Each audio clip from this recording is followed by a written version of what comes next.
Hello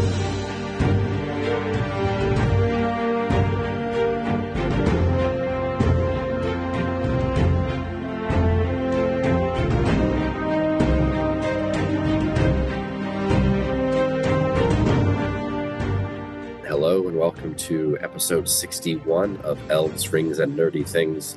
This is your co-host, Sam. I'm here with my other co-host, Sean. Sean, how you doing? I'm doing well. You still sound sickly, though. I am sickly. I have been sick for probably, it's at least since the last time we recorded. I can't remember the day that was, but yeah, things seem to have gotten worse over the past couple days, I will say. I want to blame the kid, but I don't know at this point. It's probably just my own inability to kick this thing. We'll see. Well, Carly was sick, was getting better, and then since we last recorded, she got sick again. Oh, no. So she's on like 2.5 weeks. Yeah. It's to the point where you can obviously hear it in my voice. It's not so bad that I need to drag myself out of bed in order to record this podcast, but it is consistently annoying. Such as when you have to sneeze and you can feel your nose starting to run when you're trying to record a podcast. No, that's okay. But this should be a short one. Yeah. We're not here to talk about illness, although potentially mental illness is going to be a theme for tonight's discussion. So I guess I'll say a little bit in setup and then turn it over to you to dive into some of the more specifics. But Elves, Rings, and Nerdy Things, we are kind of looking for, at this point, nerdy things to discuss. We've covered a lot of J.R.R. Tolkien recently with the Lord of the Rings, the Hobbit trilogies. We are waiting for the next season of Vox Machina, or the Legend of Vox Machina on Amazon Prime. We probably still have many months until the next season of the Rings of Power, which we have committed to covering. And in the meantime, we are going to kind of fill some of this space with some of that nerdy things catch-all category. And today we're going to talk about H.P. Lovecraft, not in depth. We have not done a study. We are going to talk a little bit about the man, H.P. Lovecraft, the author, and then more specifically, one of his more well-known short stories, The Call of Cthulhu. Sean, you want to jump in? Yeah, we have a list that we'll be posting on all of the different social media channels that we have. And we're just going to go through some of his top short stories and discuss them. Today we have The Call of Cthulhu, which I think, for the most part, if you ask general people, the general audience, name a Lovecraft story, Call of Cthulhu is probably the one that most people know or have heard of. So we're going to talk about that today. And kind of the other adaptations Call of Cthulhu has gone into. So there's an RPG that we can touch on briefly. There's a video game. There's the short story itself. So we're going to talk about a couple different things. But yeah, you brought up the man himself. This is the one episode where we're going to talk about H.P. Lovecraft, the man. More recently, he has come under society's ire for kind of some racist tendencies that the man had. One thing that comes to mind for me, I'm going to let you talk a little bit more in depth about the specific kind of problems associated with Lovecraft. And it comes through in his short stories for sure. When he discusses race, it seems it's one of those where, like in Call of Cthulhu, he'll mention a character's race and then you'll go, well, that doesn't seem like pertinent information to know about like these characters, but for him, he brings it up and it usually uses it in a negative way. Yeah, it's pretty pejorative.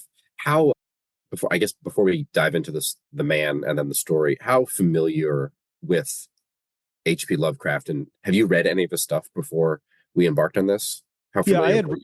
I had read some things and a couple of the short stories. I have one of the books, a collection that I read from, Tales of Cosmic Horror, which is just a collection of his more famous short stories. But until you let me know that he was problematic, I didn't know that he was known for being like a racist guy until you start to do the research. You're like, oh, well, yeah, he was pretty shitty. He was. There's a whole bunch of like layers to this too. Like we can talk about he's a product of his time.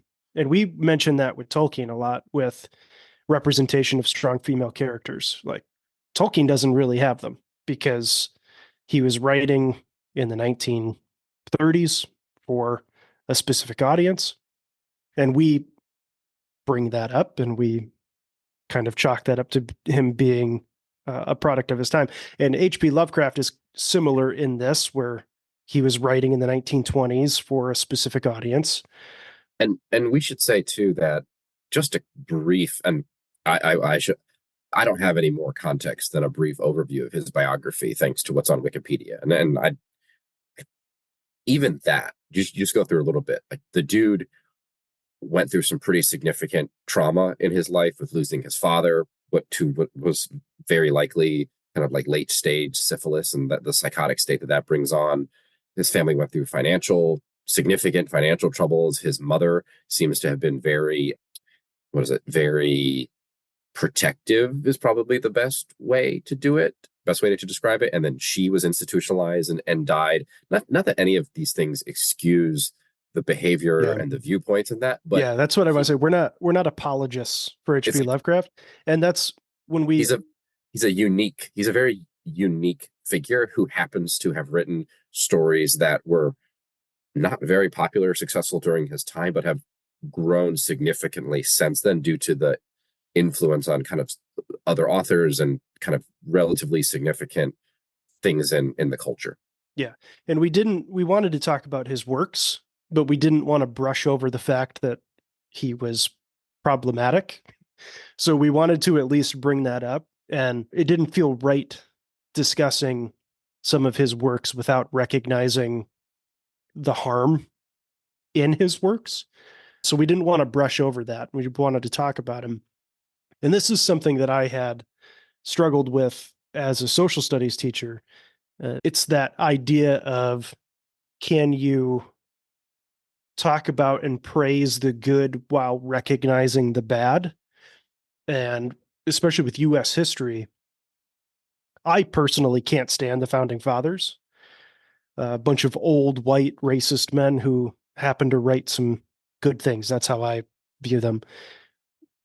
And to me, it's okay to talk about the positive things like Declaration of Independence, the Constitution, creation of a government that's still functioning today. Like, those are all good things to talk about, but no one really ever references the negatives associated with the founding fathers. And I would do that in class. So I was uncomfortable just kind of painting these guys to be like, oh, they were the best of the best, the US's brightest individuals ever.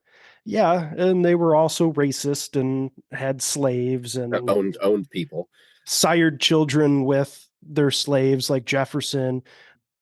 Washington, his dentures weren't wooden; they were made out of slaves' teeth and ivory, and like, so. The story was always was a hippo ivory, hippo teeth, but then they didn't mention the slave teeth as well. Yeah, so it's just, and that's the view that I have, and I understand other people won't want to engage with H.P. Lovecraft stories because of the racist tendencies within them, and that's your prerogative. Like, if you don't want to engage with it, that's okay. But Sam and I, we were only comfortable talking about Call of Cthulhu and the other stories if we brought up some of the bad things about Lovecraft here. Yeah. But that's how I rationalize it. I think as long as you're talking about the bad stuff and then you mention the good things they did, as long as the bad stuff is being brought up to me, then that's where you can begin to move forward. Yeah. And by and large, let's see, having an incomplete understanding or a limited read into his works.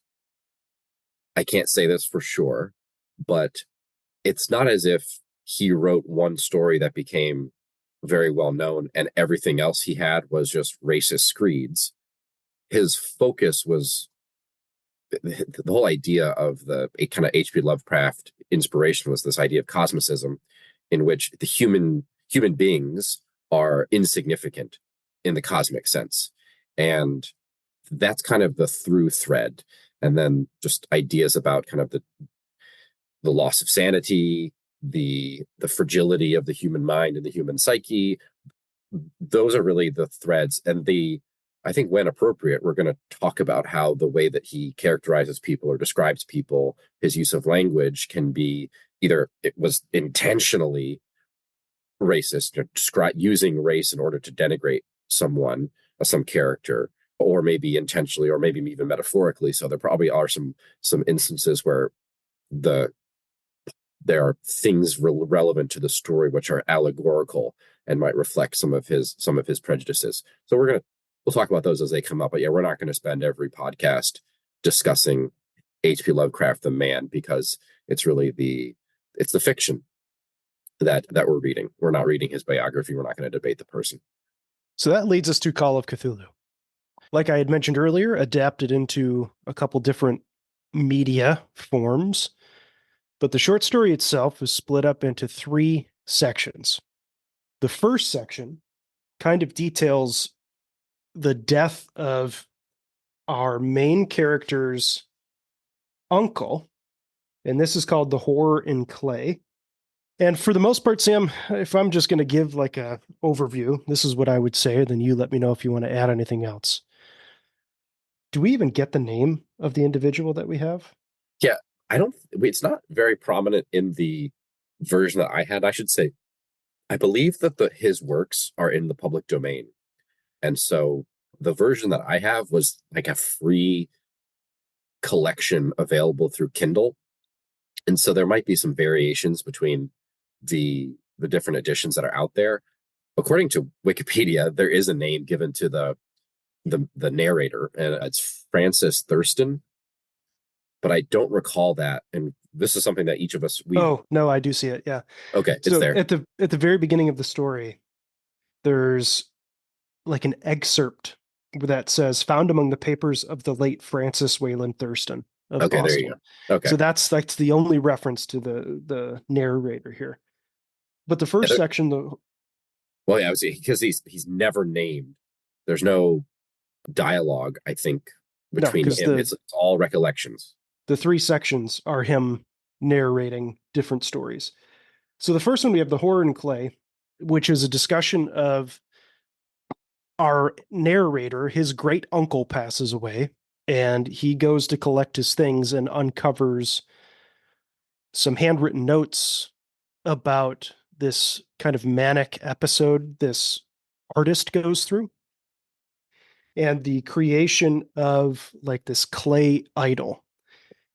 As the story goes on, we learn more about the manic episode, that it took place over a period of about a week, and that towards the end, our narrator has done some research and has discovered that there are people throughout the city, and even like in insane asylums, this manic episode is happening amongst people all across the New England area.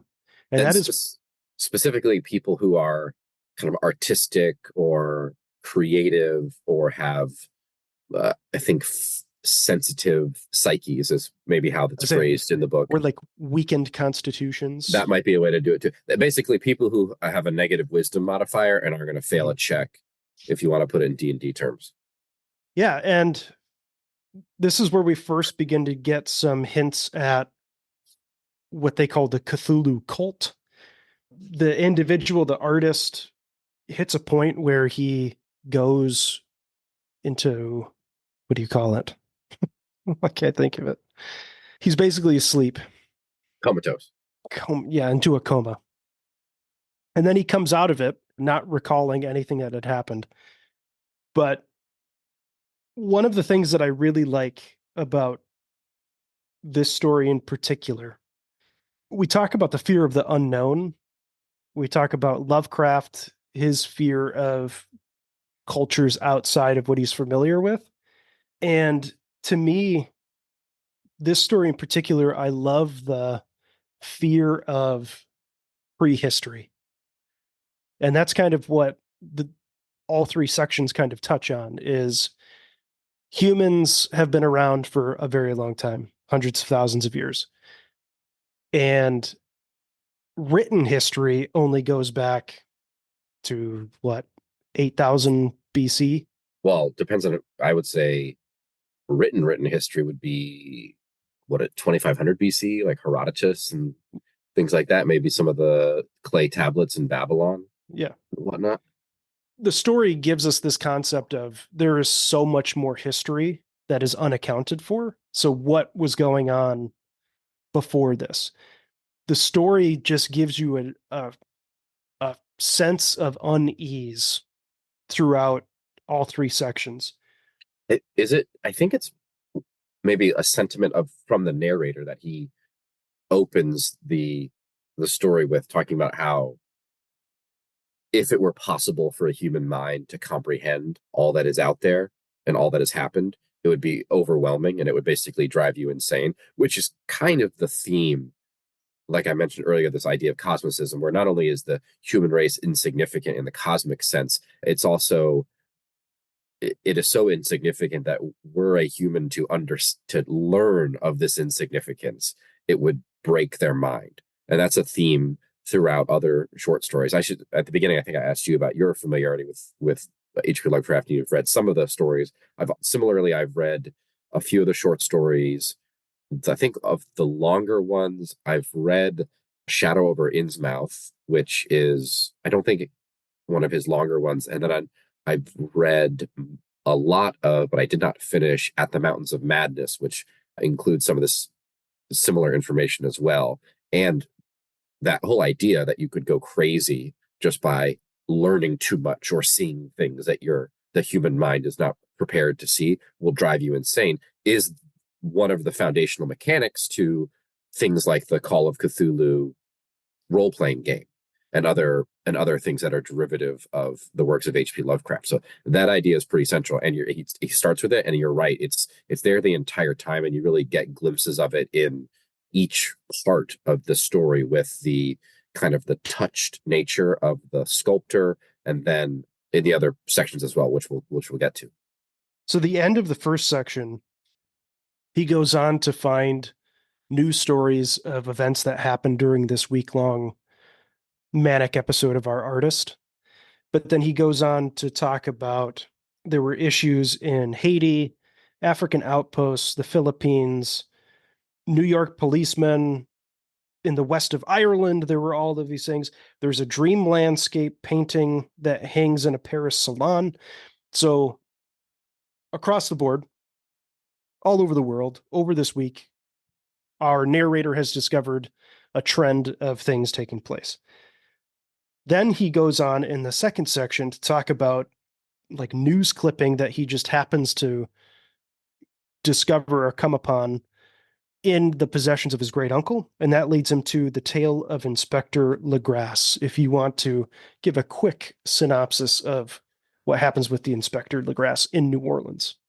Sure. So I think the connection here is that starting with Inspector Legrasse shows up to a archaeological symposium trying to get more information about this idol that was recovered during a raid, and that is how Inspector Legrasse and the idol come into the orbit of the now deceased Professor Angel, which is a separate idol from the yes, one that our painter or sculptor has created. yes, and that is how the Professor Angel knows a little bit about the sculptor's creation and why it makes a connection to him. And he even references the cult, thinking that the sculptor is a member of the cult and trying to get information, but it seems to be completely unknown to the sculptor. But that's all based on the experience of Legrasse, who relayed to these archaeologists at this symposium an experience he had in the swamps outside New Orleans, where he and a group of policemen, responding to complaints from people who lived in the swamp, raided basically I think it's described as an orgy, although they don't get into terms about, it's a sexual orgy. It's kind of an explosion of violence and dancing and drumming. And there are basically a group of people out in the swamp sacrificing and worshiping an idol that is very similar in its otherworldly, I think cyclopean is the adjective used to describe it. And it's basically part of this Cthulhu cult, although it's not named at that point. Although, is it named at that? Do they call it the Cthulhu cult at that point? Because that's where they come up with that. They determine that's the name, Well, right? it's called the Cthulhu cult in the first section. Okay. So we've established that these are kind of both the relief and the sculpture are aspects of this Cthulhu cult. One of them is actively worshipped, the other was created in a dream. And then as Inspector Legros is relating his story, another archaeologist kind of doesn't confirm it, but shares a somewhat similar experience that they had while investigating, I think, something in Greenland with some natives in Greenland who had a similar practice.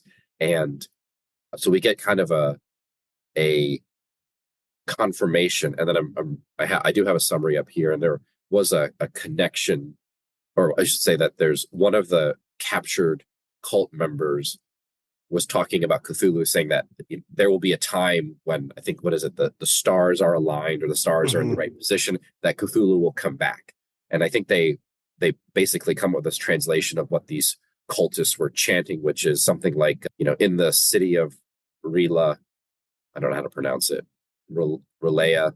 We'll figure that out. This is how people know that we're not H.P. Lovecraft experts, as we don't even know how to pronounce some of these things. But basically, in the city of Rila, Cthulhu lies dreaming, and it's implied that he will return when the time is right, when the stars are in the right position. And that kind of wraps up the middle portion, the middle chapter in the Call of Cthulhu. And then we have the final portion, which is titled The Madness from the Sea. And we also get in that second section the first use of the term the Great Old Ones. Oh, yes, you're right. So it gives you the sense that it's not just Cthulhu, that there are other beings and other entities. And he even goes to say, and it's this Castro that was one of the individuals who went with our Legras into New Orleans, where he says they're not composed altogether of flesh and blood. They had shape, for did not this star-fashioned image prove it? So these are not earthly beings. He even goes to say that they're not composed of flesh and blood, not all of them. So yeah, that's another thing about the idol that they recover in the swamp. It's kind of implied, if not outright stated, that it's made of a material that's unknown on Earth, right? Kind of implied to be beyond the stars. Yeah, like geologists have no idea where this rock came from. It is not earthly. All right, so do you want to take the third chapter here? Yeah, so in the third section, Madness at Sea, there is another story that our narrator has come upon where he learns of, it's off the coast of New Zealand, somewhere in the Pacific between Australia. Ship went missing. They was attacked by pirates all during this same week. And Lovecraft paints them out to be like indigenous peoples, mixed race people. Just he uses a lot of terms to describe, to basically say these are just a mixture of people with dark skin. Yes. Yeah.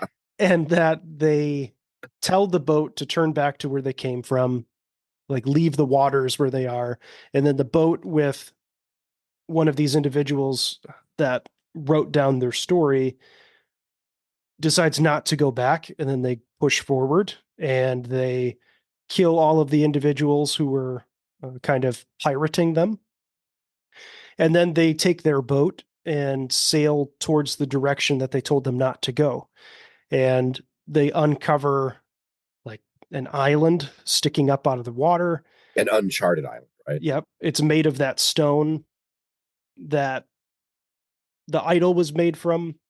They stumble up the island, up these like unfathomably massive stone blocks. They find a huge door that looks like a barn door. They somehow figure out how to open it.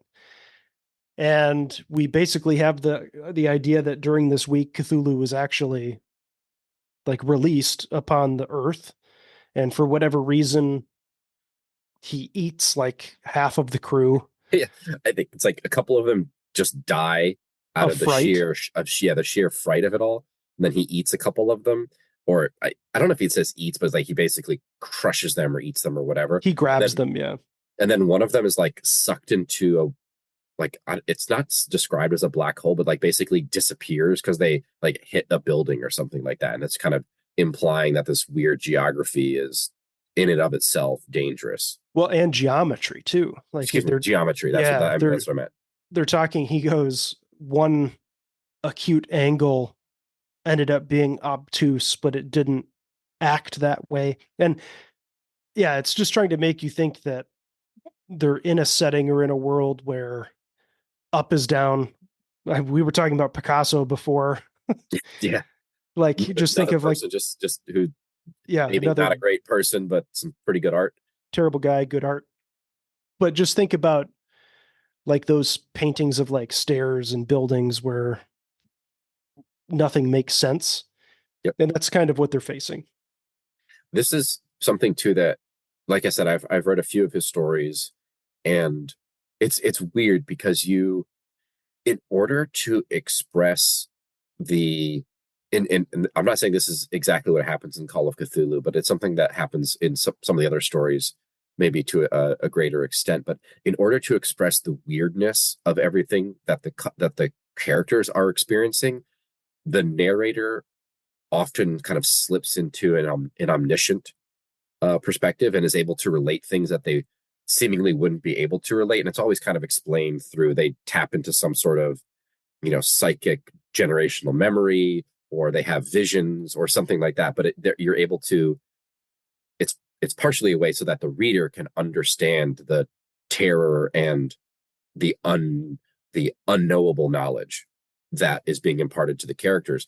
And in this case, and it goes hand in hand with one of Lovecraft's, I guess, methods of, he explains things just enough so that the reader knows that these things are weird without having to go into all of the details, right? Mm-hmm. Like if I kind of, because we often talk about D&D and this is one of where Sean and I have a decent amount of familiarity. It's like, if you're a dungeon master and you're trying to describe the strange geometry of this island, like, good luck to you, right? You almost have to.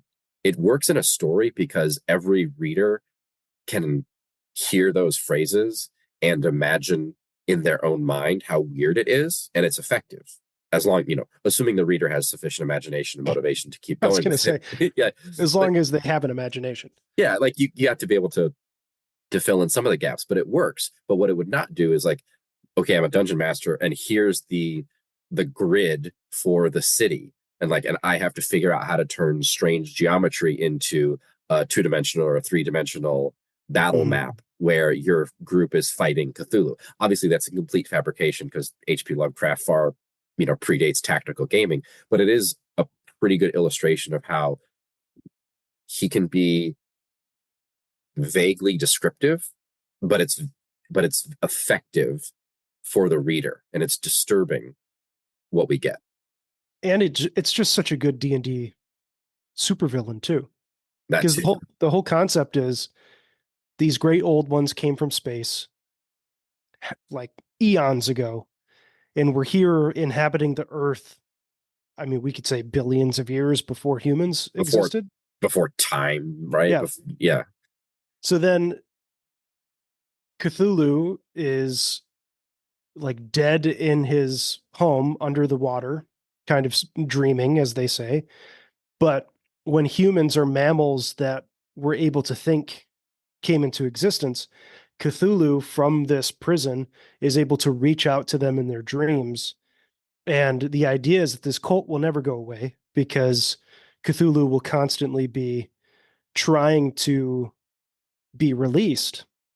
And the conditions for his release might only come like every once in a while, but as long as he is asleep in his home, in his prison, his city under the water, he will be constantly reaching out to these cult members and trying to get them to free him. yeah. It's a it's a I mean, that's kind of how the story ends, right? Is the narrator kind of pondering, like, when will the stars align again, right? Well, When when will will the Cthulhu and rewake? how long will he be alive? Because I think the Oh, narrator even the narrator even goes into the whole thought of my great uncle died.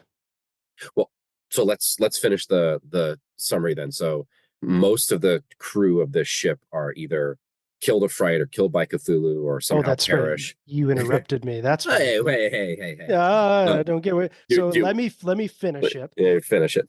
So our Norwegian guy and another crew member are able to escape, and they're picked up at sea. Our Norwegian guy is able to survive, and he's still holding the little idol that they had found, but his crewmate dies of, I think they say, exposure or something, as they're kind of lost at sea waiting to be picked up. Is it exposure, like implied to be like the experience basically was so traumatic, like he was able to make it back to the boat, but then he just like couldn't last. Well, he was manic. He was like Okay. laughing, and Oh, that's um, right. I think that they even say like the authorities said he probably died of exposure or whatever it was, or Authority. dehydration. There's no box on the autopsy form for Cthulhu exposure. Mm-hmm. It's just exposure. So our narrator actually discovers this whole story by going to Australia first, New Zealand or Australia, I can't remember which one. At least he like it's interesting because there's also an escalation there of at first he's just like going through these papers in an office, and then I think he travels around a little bit locally in the area, maybe goes to Boston or goes to Providence. I can't remember. He's like bouncing around New England, and then all of a sudden he's like getting on a boat and going down to Chile and then crossing the Pacific and actually doing this investigation. I think he ends in Norway, right? So there is this like you get the sense that like things are also kind of escalating for the narrator, and to a certain extent his curiosity is getting the better of him because his initial charge was just to go through his uncle's papers, right after his great uncle died, was just to Yeah, go and through his then papers. all of this just makes him curious, and then his curiosity just keeps growing as the story keeps growing as well. So he goes to Australia or New Zealand and then discovers that this one surviving crew member who was from Oslo has gone back to Oslo. So our narrator flies to Norway, only to discover that Johansson, I think is the crew member's name, dies by the time our narrator gets there. And then he convinces the widow to give him the diary where Johansson has gone through and explained everything that has happened. And the story leaves off, yeah, with kind of our narrator contemplating how long he will be able to survive after all of this information that he's uncovered. We have the great uncle that has died. Castro has died. And it's kind of implied too that the great uncle didn't just you know die in his sleep from natural causes, but there was potentially some sort of like attack, right? He was, I think it's like jostled by a sailor. And I think there's actually a disparaging remark about the skin color of the sailor. Oh yes, they use a unsavory term for Yeah. he was black. He was a black guy. Yeah. Yeah. And that was the first time that I was reading and I was like, well, why did his Oh yeah. race matter? But Yeah. then it it makes sense with the story because he goes out of his way to paint the cult of Cthulhu being more tied to cultures from around the world that aren't as advanced as like the Judeo-Christian religions. Is that fair to say? Because he I, talks about voodoo, he talks about like Eskimos and like all of these other cultures, African cultures that are I more susceptible to Cthulhu. the thing that jumped out to me too was the like he just I don't want to say it's random, but he specifically said Western Ireland, right? Yeah. He didn't say Northern Ireland where they're Protestants and they came from England and Scotland. It's like no, it's Western Ireland where Mm-hmm. the Gaels were, right? So Mm-hmm. it's like and you don't know you know about the Gaels, right? So there's I think the implication is that yeah, more primitive cultures, maybe more primitive people, more primitive races in his mind are going to be more susceptible to the influence of Cthulhu. And there's obviously there's some white supremacy there, some Anglo supremacy there, and yeah, it's definitely it's funny that that also popped out to me. I was kind of prepared for it because I you know I've read his Wikipedia page, and it pops up in some of his other stories too. But yeah, it's a good, especially in retrospect. It's like yeah, that sailor was probably a member of the cult. I don't think that's what they're saying. You don't think so? Johansson, no, to me, because in that third section, the Norwegian sailor, they say again, I think he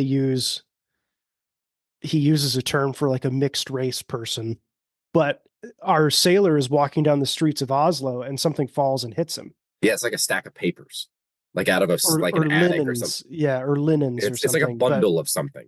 but something Yeah, falls and hits him on the street, and that's what kills him. So I think to me, my understanding of it is it's the idea that people who discover too much are killed. And that's part of the Cult of Cthulhu trying to remain a secret. And that's what our narrator is kind of dealing with towards the end of the third section. And I mean, to me, like we discovered the very beginning of the story where it says, found among the papers of the late Francis Wayland Thurston. So, I mean, he yeah. dies. He's dead Which at the it's start of the story. it's funny because I don't remember reading that. And again, it could have been. It To be was honest, whenever there's like a section like that or an excerpt, and those are really popular with the Witcher books. There's usually like an excerpt from like a story before yeah, each yeah. chapter. I skip over those. So when Oh, I really? saw it, oh yeah, for sure. And when I saw it in this, I was like, I don't need to read that. But yeah, it really opened up a lot Well, I love those in The Witcher because there's usually some sort of like it's setting something up that happens in the in the chapter story. itself. Yeah. But I totally missed it because there's also a quote attributed to Algernon Blackwood, who is one of these fictional characters that I think pops up in several of Lovecraft stories, and that begins. I think that starts chapter one, or maybe it starts the entire short story. But then I just missed that whole little, from the papers of the, Mm-hmm. the late whoever, and because the story ends with him worrying about his own life and like, is the cult going to come for me? We should mention that in Johansson's account, he describes like ramming this gigantic creature.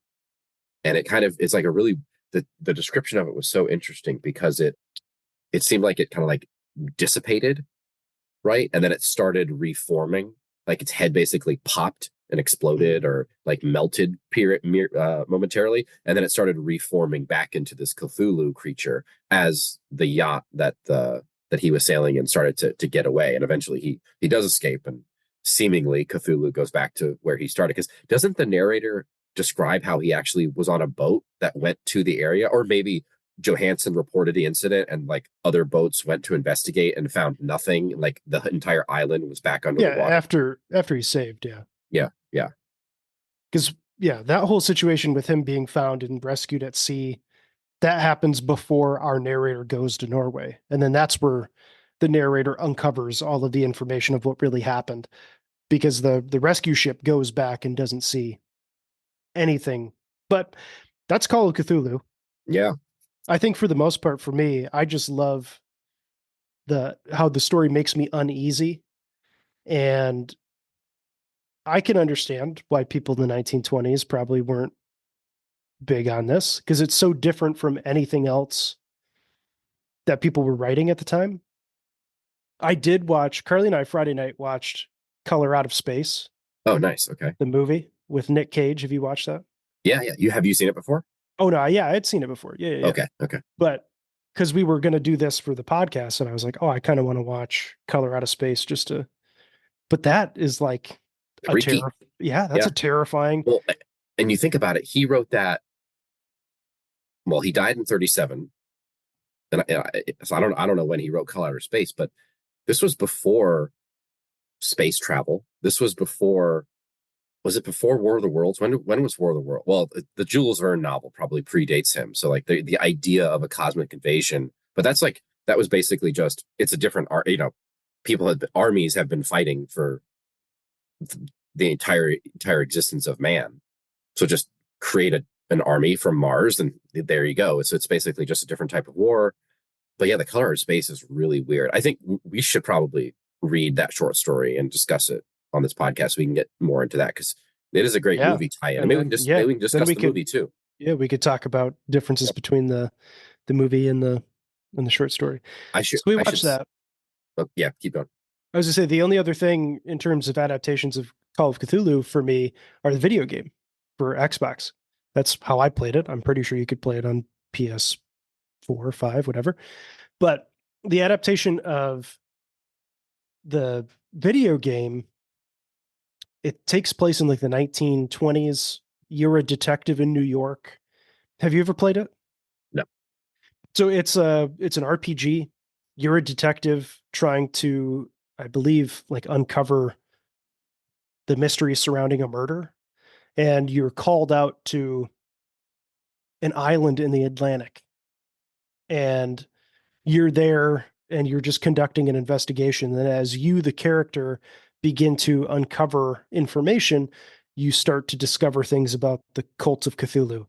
And one of their like creepiest scenes in it is, spoiler alert, if you really want to play Call of Cthulhu, I Yeah, I would think it came stop out in like listening for now. 2005, right? Like this is Oh an no, it's old not game. that old. No? It's not that Oh, old. okay. No, no, Okay. no. Okay. Because it came out for the Xbox One. Oh, okay. So Okay. yeah, it would have been pretty new. But there's a scene where everybody's basically going crazy because they have caught like this cosmic whale or fish type thing, and they all started eating it, and they're basically infected with like this oozy stuff. I don't know, it's crazy. And Okay. then yeah, you at the end of the game you can either choose to summon Cthulhu or not. And when you summon Cthulhu, it's pretty fucking cool. There you go. But it's Uh, like oh gosh, what's female detective? Nancy Brown? Nancy Drew. No, Nancy Nancy Drew. Drew. I was thinking Car- Encyclopedia Brown. yeah, Nancy no, Drew. no, Carly and her siblings love the Nancy Drew, but it's like a Nancy Drew for cult worshippers. See, that would Where be you're, fun. yeah, it is a lot of fun. Yeah. When I mentioned to Haley that, because I said, oh, Sean and I have to record today. She goes, well, what are you recording? Because last she knew we were talking about The Hobbit, and I said Call of Cthulhu, and she goes, excuse me, like that terrible movie that you and your dad watched like 5 years ago. First of all credit to Haley because excellent memory because she wasn't there for the majority of my dad and I watching this absolutely awful movie called Call of Cthulhu, which, despite its title, is based on a completely different H.P. Lovecraft story, Shadow over Innsmouth, which is also Mhm. relatively famous. It's the one with the fish people, basically. And that one's centered in the short story. It's the cult of Dagon, one of these other great old one cosmic entities. It was absolutely a terrible movie, which is, I guess, a way of saying there aren't that many for as for, and we should talk a little bit about the influence here. In his day, was not successful, was not very successful, but was connected to, and in ways, it's kind of a weird parallel to Tolkien in a lot of ways. Had this kind of circle of other creatives in his orbits. I think most prominently would be uh, Robert E. Howard, Conan the Barbarian. But like he ghost wrote for Harry Houdini. Do you know this? I did not. Lovecraft.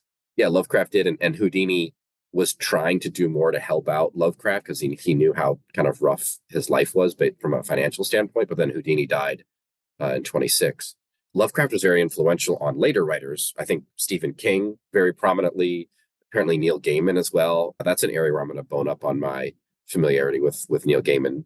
And then I think George R. R. Martin also has a lot of references and is influenced by H.P. Lovecraft. And then we mentioned D&D. I think a lot of the D&D stuff is, some of the D&D stuff is Lovecraftian. I think the most notably the whole idea of the mind flayers and the imagery associated with the mind flayers is very much inspired by depictions of Cthulhu and other Lovecraftian creatures.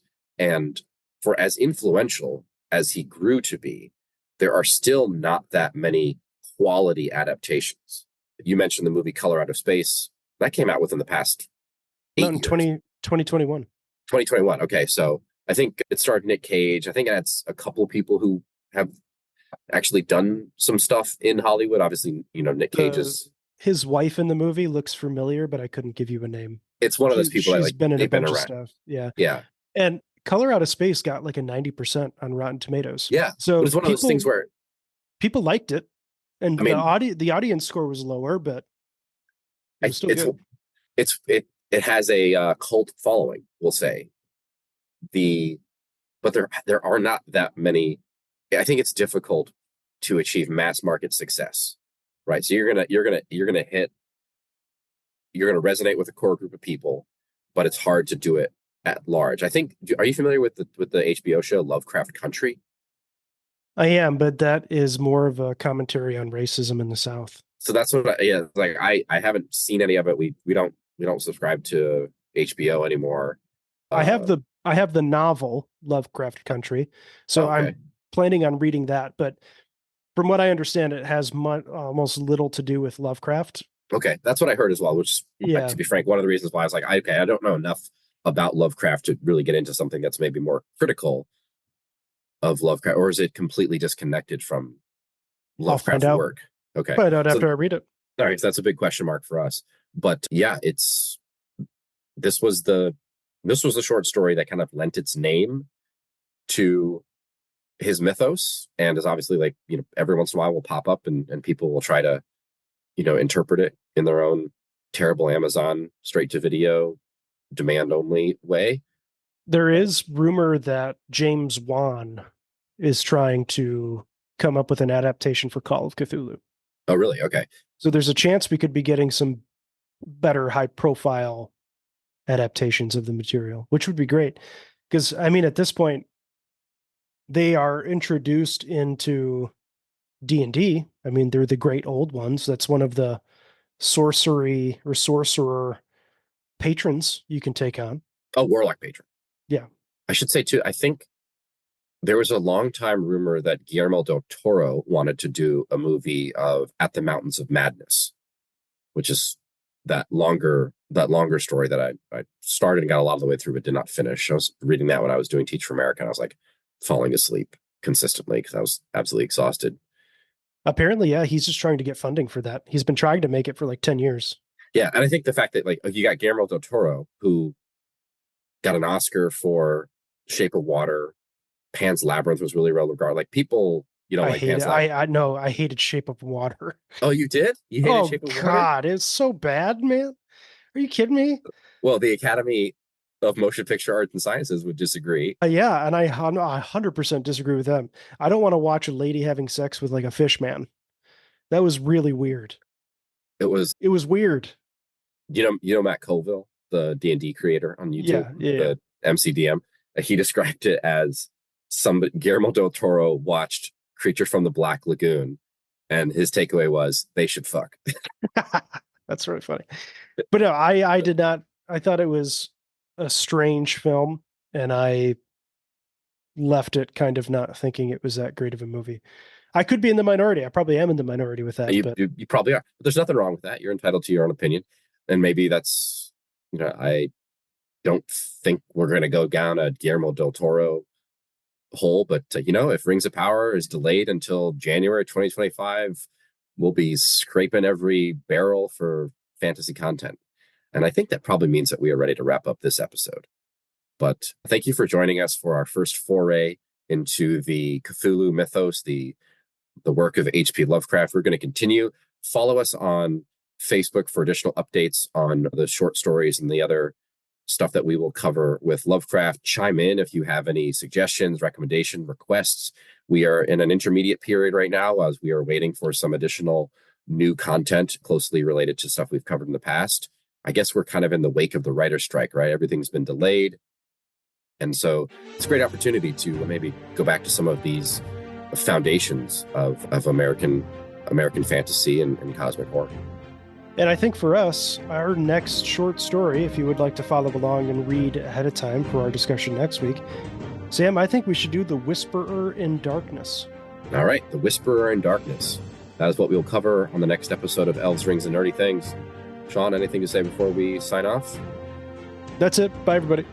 Bye.